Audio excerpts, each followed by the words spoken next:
Hello, my name is Andrew and welcome to my kitchen. In this video, you're gonna see me make a lot of tomatoes. Recently on the channel, I've been doing this series where I cook a large amount of one type of produce. And it started as just a fun challenge, but now it's this experience that I really look forward to because making the same ingredient in many different dishes in close succession over and over can reveal these little details that I hadn't noticed before. So it's peak summer right now, so I'm doing tomatoes. And I'm sticking with fresh tomatoes, nothing canned or tomato paste. And it's gonna be a different type of tomato depending on what the particular recipe calls for. And these are largely gonna be recipes that I've never made before because I'm looking for new experiences. The first tomato we're gonna talk about is heirloom tomatoes. And when these are at peak of season, there's nothing better. They're really almost a perfect food when they're really great. And so there's a couple different things you can do with heirloom tomatoes. My first dish is just eat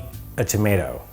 Really, when they're perfect, they're perfect. And I just slice this up, put it on a plate, and it's pretty much a done dish. I think the next best thing to do is to have a tomato with a little bit of salt. And in particular, using big, flaky, like Maldon salt, rather than just your normal table salt or even coarse kosher salt. And I've never thought about it in these terms, but it's really like salt is a second component of the dish rather than being a sub-ingredient of it. Because it's not that you're evenly seasoning these slices of tomato, it's that you have these big flakes of salt and not every bite has salt in it, but when it does, it's a really great contrast with that super sweet and flavorful tomato. And of course, heirloom tomatoes can look really gnarly looking, and by virtue of how they're grown and how they're bred, if that's the right term, they can have all these imperfections. And I think that's what makes them so great. But keep in mind that you often have to cut around some things, like near the stem, there can be some tougher areas. The next thing I made with heirloom tomatoes was a stone fruit and tomato salad. And I think that this is just one of the most mind-blowing combinations. So I had this really incredible yellow heirloom tomato, slices of peaches. I made them sort of equal size, as well as some fresh mozzarella, again of equal size. And then it was just dressed with some olive oil, some balsamic vinegar, as well as some basil. This is just about one of the best things I think you can eat at any time of the year. It's just such an incredible combination. And there's something about fruit and tomatoes, when they're really ripe, they have this fragrance that's almost like an aura to them that makes you really realize that, oh, this is a thing that's alive. It's just about one of the most delicious things you can eat, I think. And it's really great when you have this very sweet tomato, and then when you have something like a peach that's even sweeter than it, the tomato becomes more of this subtle taste. And then you have these creamy, fatty bites of mozzarella, the contrast of this vinegar, and then also basil, you know, when it's summertime and it has almost like this sunburnt flavor to it. It's very peppery, it's very herbaceous. It's just the best. I don't know. This salad is the best. And the next thing I made with an heirloom tomato is something that I sort of made up. I've had versions of this exact dish in restaurants before, but I wasn't referencing a specific recipe, and I was just sort of riffing it on my own. Previously on the channel, there was a video of Tell Us What You Made where we all tried to make different things with tofu. And the thing that I made was silken tofu, which is something I had never made before, but it was incredibly delicious. So I wanted to recreate this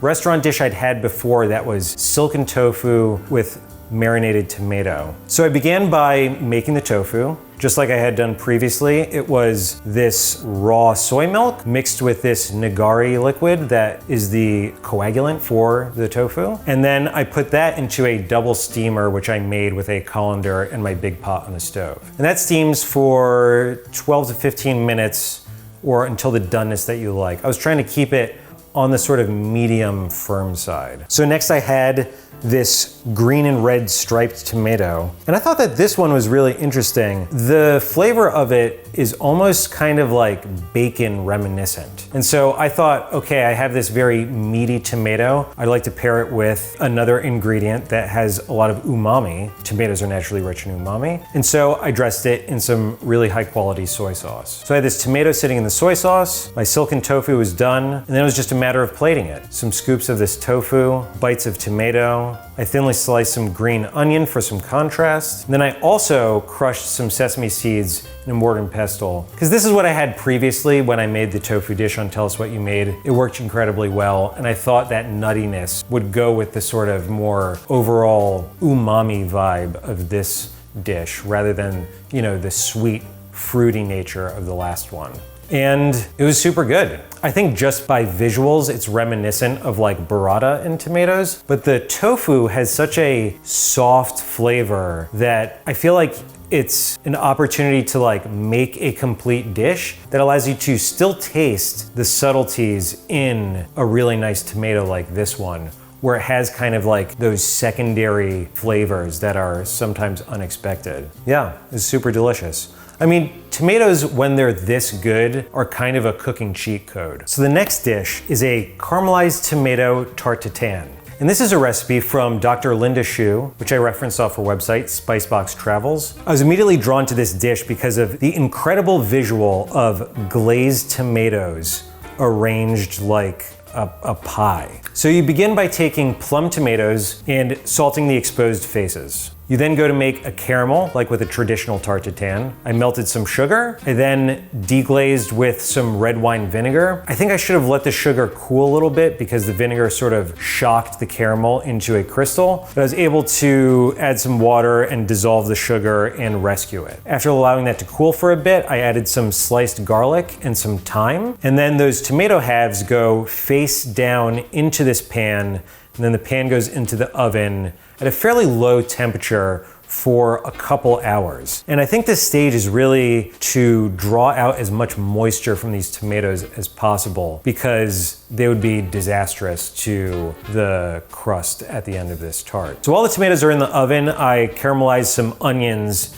in just some butter on the stovetop. So after a couple of hours, you see that the skin is shriveling. You've got this really incredible liquid bubbling around all of the tomatoes. That's when it's done. I remove the tomatoes from the pan to drain off that excess liquid, and then sort of reset the pan with some butter. So then you arrange the tomatoes neatly into this pan, skin side down, cut side up, because the bottom of the pan is going to be the top of the tart. Then the caramelized onions get spread over those tomatoes, and then I used some frozen puff pastry to cover the top. Puff pastry cooks pretty quickly in a very hot oven. I think it was about 20 minutes. Waited until it was nice and golden brown, and then it came out. Let it cool for a moment, and then it was time to invert the tart. Lift the pan, and much to my relief, no stickage occurred. And wow, what a cool looking tart. I mean, it really looks like something from my patisserie fantasy. It's kind of like this special treat type of dish. And speaking of special treat, the flavor is pretty interesting on this tart. I think it really blurs the line between a dessert food and a savory food. You know, it really feels like something that you'd want to eat at like a cocktail party.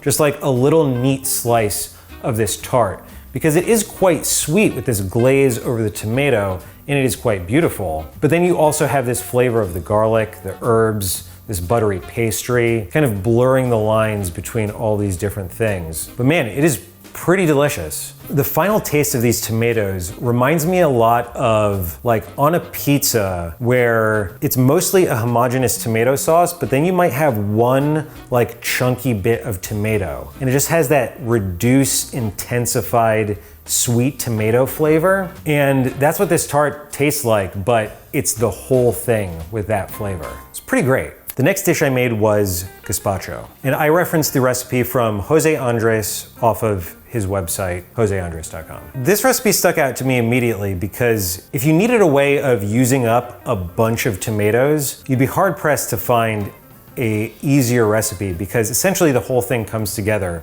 in a blender. So I began by preparing the raw vegetables. There's a cucumber that I peeled and seeded. There's a green bell pepper, removed the seeds of as well. And then about 3 pounds of plum tomatoes that I just diced for easier blending. And I wanted to blend all of the raw vegetables first because I was interested to find out what the taste was like when it was just those raw vegetable ingredients before the seasoning came into play. It tastes like a raw vegetable smoothie. It is very interesting to taste what is essentially all of the components of one salad, but simultaneously in your mouth at once. So then there are the other flavoring ingredients, which are olive oil, sherry vinegar, salt, of course, and then also sherry, like the alcoholic beverage sherry. So I added those things, blended it together. One of the interesting changes was that the consistency was instantly far smoother. I don't know if this is a factor of the oil emulsifying with all these other ingredients, but the bubbly, foamy, raw vegetable state was now suddenly gone. So this whole mixture then gets strained through a fine sieve. Once it's strained, you then just have to chill it before serving it. So there are a few garnishes for serving the soup with, but one in particular that I wanted to do was whole cherry tomatoes with the skin off, which is kind of a tedious chore, but I think it makes a real difference. So once it's chilled, it's just a matter of assembling it. You have this beautiful sort of salmon colored gazpacho, whole skinned cherry tomatoes. There's some toasted chunks of bread,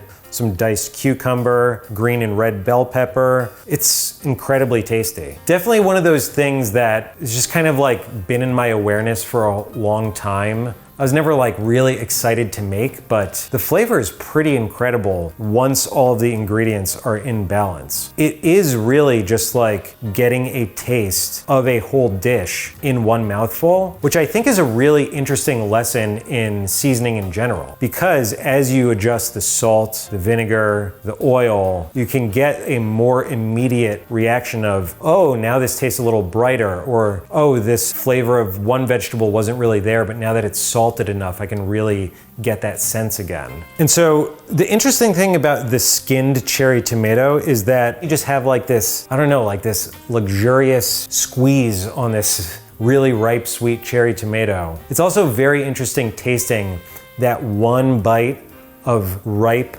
isolated tomato among this thing, which is a soup of seasoned and flavored tomato. You just like suddenly get that contrast of like, oh, this thing is reminiscent of tomato, and here is a whole tomato. And wow, tomatoes are so good. I mean, really, I can't believe how easy this thing is to make. Feels like cheating. The next dish I made was Chinese stir-fried tomato and egg. And I referenced a recipe from the website, The Walks of Life. So the first time I had this dish was actually in the Worth It Noodles episode, and it was at the first location, Laosher Noodle House. And it was one of 3 components that dressed this noodle dish. And I remember being so surprised by how simple and delicious this set of components was. Tomato video comes along, and I knew I had to make tomato and egg. It comes together really quite quickly. I started by slicing some tomato. I sliced some green onion. I prepared the eggs. It was 4 eggs, salt, white pepper, Shaoxing cooking wine, sesame oil, all beaten together. And I don't have a wok, but I do have a carbon steel skillet, which can get similarly hot and in my experience is great for stir frying. I pre-seasoned it with some oil, got it quite hot. The instructions from Walks of Life is to get it to the smoking point. Poured in the eggs. The scramble came very quickly. Nice large curds. I then removed the eggs from the pan, added back a little bit of oil, and then stir fried the tomato and green onion. And it was just a couple minutes just for them to soften a bit, lose some of their moisture, and then the eggs get reincorporated into the tomato and green onion. Just a couple more minutes of being cooked together, and that's the conclusion of the dish. This dish is incredible. So I just had it with a bowl of steamed rice. Man, you know, when I went to look up the ingredient list for this dish, I realized that I had everything in my pantry already. And so in a sense, this dish was just sitting around my house, not getting made for all of this time. It's also really interesting to have one more dish in the repertoire of tomatoes with eggs. I often make omelets that have tomatoes in them, or scrambles that have tomato, or like shakshuka, which is a spiced tomato sauce with eggs poached in it. And man, this one is just so tremendous, so delicious. I feel like an idiot for not making it sooner. So the next dish I tried was takali curry. And this is a dish that I had never heard of before, but I actually saw recommended in the comment section of the last video. It was the zucchini video. So thank you, user Abhi. You listed a bunch of great recipes. This one stuck out to me, and I wanted to try it. So when researching this dish, I generally came across two different versions with one key distinction. There was a set of recipes where the aromatics were fried at the start of the curry. There was another set where the aromatics were fried separately and then added at the end of the dish. And so that second version was more interesting to me. It's a technique I've never done before. So I reference a recipe from YouTube user Sean Geo, and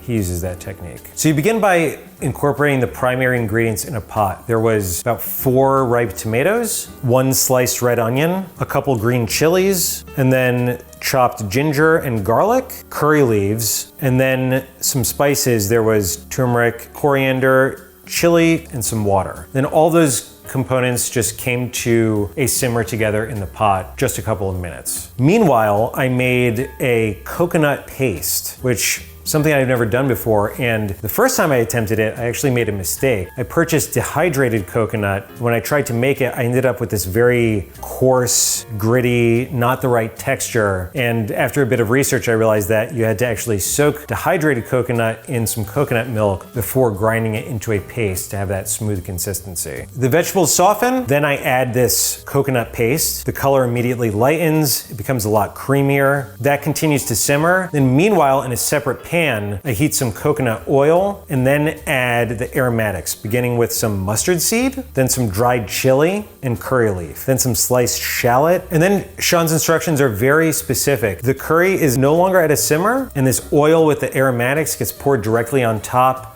It's still hot, so when that oil contacts the liquid, it's bubbling. And then it's just meant to sit on its own as those flavors steep into the rest of the dish. And that's the dish. Together in like less than 20 minutes, and the flavor is tremendous. I mean, very, really incredibly good. The tomato is there as almost like a, refreshing bite amongst all these other spicy and big flavors. Frying the aromatics separately is really a cool technique because you're allowed to get them at exactly the right cook time and temperature where they're most sort of fragrant and alive, and that's when they're added to the dish. And then that peak flavor is allowed to steep through the rest of the curry. Unlike when, things that you add at the very beginning of a dish have a tendency to become muted the longer something cooks. It's very cool. The last dish is pasta al pomodoro 2.0, and that is the name of the dish. And this recipe comes from XAO olive oil, like this XAO olive oil. XAO was in the oil episode of Worth It. That's where I met Skylar and Giuseppe. And in that video, we made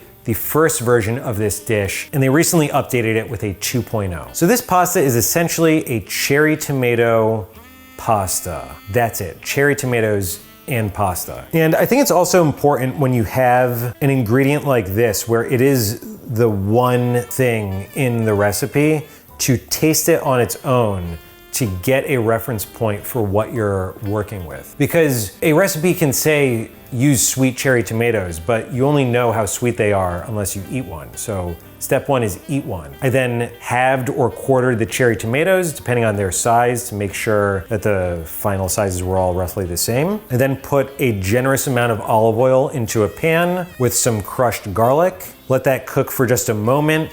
As it's just threatening to turn golden, I then added the chopped cherry tomatoes. These then simmer together for maybe about 15 minutes. You're really just trying to reduce a bit of the moisture, get them into more of a jammy state. After about 15 minutes of cooking, it's just basil and a little bit of salt. And really not a lot of salt is needed when the cherry tomatoes are this sweet and perfect. After a few minutes longer, this is where the recipe differs from the 1.0 Pomodoro, because now we're using an immersion blender to create a very smooth and homogeneous sauce. I made the mistake of trying to do this in a pretty shallow pan. made a little bit of a mess. So I swapped over to a stainless steel bowl to control that splatter. And then you're supposed to get it to the consistency of what they say should be like a tomato soup. Man, the texture, once it's really smoothly blended, is really quite special. It is this like dreamy, velvety, you would swear that there was some sort of cream or like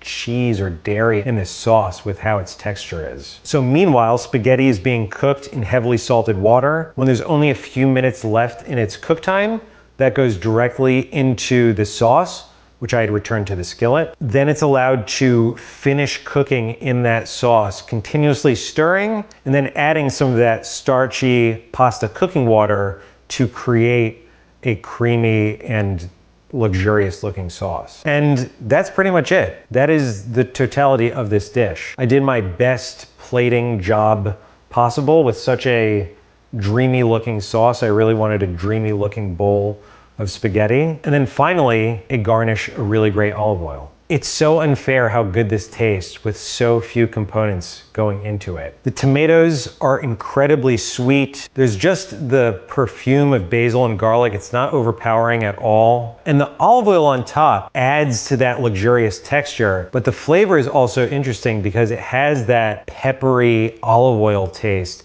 and this earthiness, which serves as an even better backdrop for that really sweet tomato. Man, it's unfair how good this dish is. One of the final steps of this recipe is adding cheese to the sauce. I opted for holding off until after I'd started eating because I wanted to taste this sauce in its pure form. A grating of salty Parmesan, you know, it serves as a contrast to that sweetness really well. This is a bowl of pasta that was gone in 2 minutes. No exaggeration. Just head down slurping. There's a certain emotion that takes place when you eat something really good and you're mad at how good it is. That was this pasta pomodoro 2.0. So that was my tomato journey. It was very fun, very informative. Thank you for commenting and sharing recipes with me.